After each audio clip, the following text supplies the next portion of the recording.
What is a mentor and how do you find one? Those are questions that two of my mentors asked me specifically after watching my video on how to find your first job in HVAC. They both said the same thing to me.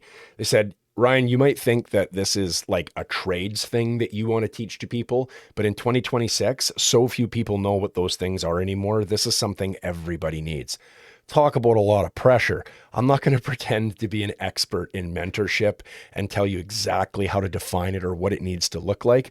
All I can do is tell you what relationships I've had in my life that I've classified as mentorship over the past 20 plus years and tell you why they've been so tremendously valuable for me. I think the key difference in mentorship being present or not is that there's an intentional investment in the other person. So anyone who I've thought, okay, this is a mentor, this is someone who's mentoring me, is because I genuinely think that they genuinely want to see what's best in me and they're willing to tell me what I need to hear, even if it's not what I want to hear. There's a few different elements that I think exist in terms of what needs to be a part of healthy mentorship. So I'll go through those a little bit. And I think that they're teaching, modeling, and application. Teaching is a pretty obvious one. There needs to be something being taught that's of value. Otherwise, there's probably not a lot of mentorship going on. Modeling is a big one. So many of us in the trades have had a professional or a teacher or a service manager tell us to do one thing and then we observe them doing the exact opposite, or maybe something that's just totally different.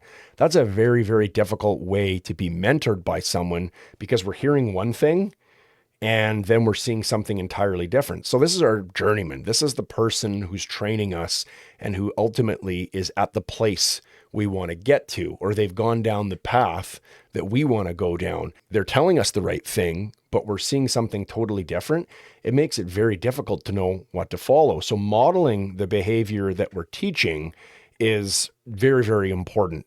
An application is the third part I mentioned. You need to give opportunities when you're mentoring for the person you're mentoring to engage in the thing that you're teaching them. There needs to be an opportunity for them to put those skills into place.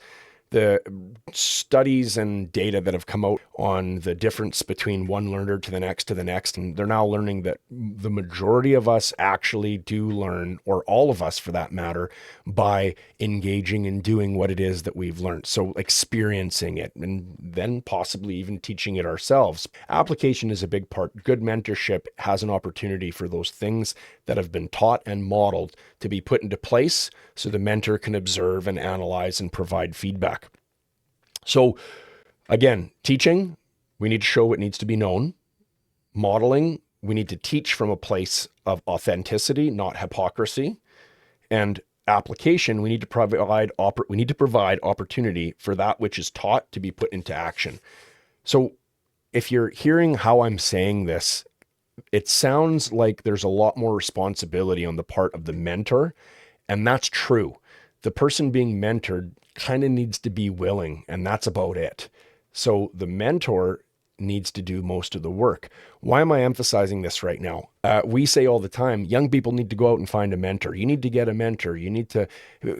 What do they do and how are they supposed to do that if we're not willing to show up first? We need to lead and we need to be willing to do the mentoring in order for them to be able to find us. So I think the responsibility is way more on the people doing the mentoring.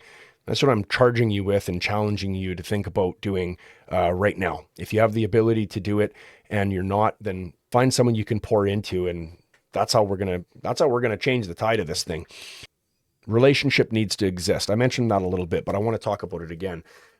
Relationship to me is like a bridge. In order for information to get from one side or one person to the other, there needs to be a bridge for that information to get across. So from the perspective of the person being mentored or the learner, if they're going to be open and honest and vulnerable and say, I don't know, I'd like to learn, will you help me where I'm not strong? If that relational bridge is not strong enough to bear the weight of that kind of truth, they're not going to be willing to open up. They're not going to be willing to say those things. The person doing the mentoring, if you're going to tell someone something that they need to hear, but not necessarily something they want to hear, do you think that that information is going to make it effectively from you to them if that bridge cannot bear the weight of that truth? So you have to pour into the relationship to a degree that is appropriate for the kind of mentoring that's going on. So that leads me into my next topic, which is the kind of mentoring. I mentioned that I don't want to define it and put it into a box. And that's because for me, mentorship has taken a lot of different shapes and styles, primarily in terms of time that the person has been in my life, as well as frequency of engagement. So specifically what I mean by that is you can have a mentor that you talk to every day. You can have one that you can lean on weekly, possibly maybe once a month, or people who come into your life for a season or periodically and then leave your life. And so for me specifically, there's been two categories of mentors. For me, the mentors in my life have been people who have been in my life for a season. So I've been in trade school and I've had an instructor and I've been being mentored by them daily, or they're people who come in and out of my life periodically. Now I have a couple of very close friends who are older than me that I consider life mentors. And that has way more to do with stuff about being a good husband and being a good dad and just life in general than it does to the actual trade. But it is specifically people that you kind of just do life with. Now, in the vocational space, these are people who come in situationally. I have mentors I've known for over 10 years where at the drop of a hat, I can call them on the phone. One of them in particular who strongly encouraged me to do this thing, to actually do all of this online training, is one who, he's my mentor's mentor. And so the mentor I had in school, my instructor who became a colleague of mine, his mentor and I formed a relationship. You know exactly who you are. And I wouldn't be doing this if it wasn't for him and his encouragement. We don't see each other even once a year physically, but we talk on the phone. And when I have questions or want to provide an update to him, I call him and ask him because of his wealth of experience and his knowledge and his having gone through a journey that is amazing that I'd like to go through as well. And so there's periodic engagement. He invests in me and shows a disproportionate amount of interest in what's best for me in a way that just defies any logic whatsoever.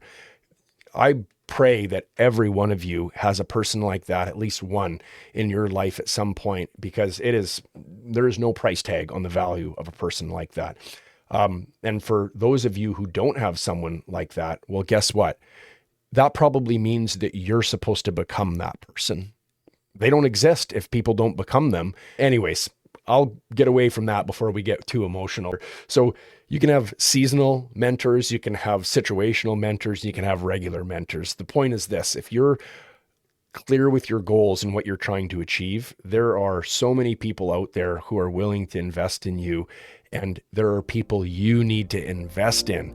And so I'm going to wrap that up. We're going to talk about mentorship more as we produce more videos and people give me suggestions, or maybe people even express a desire to have some conversations about this.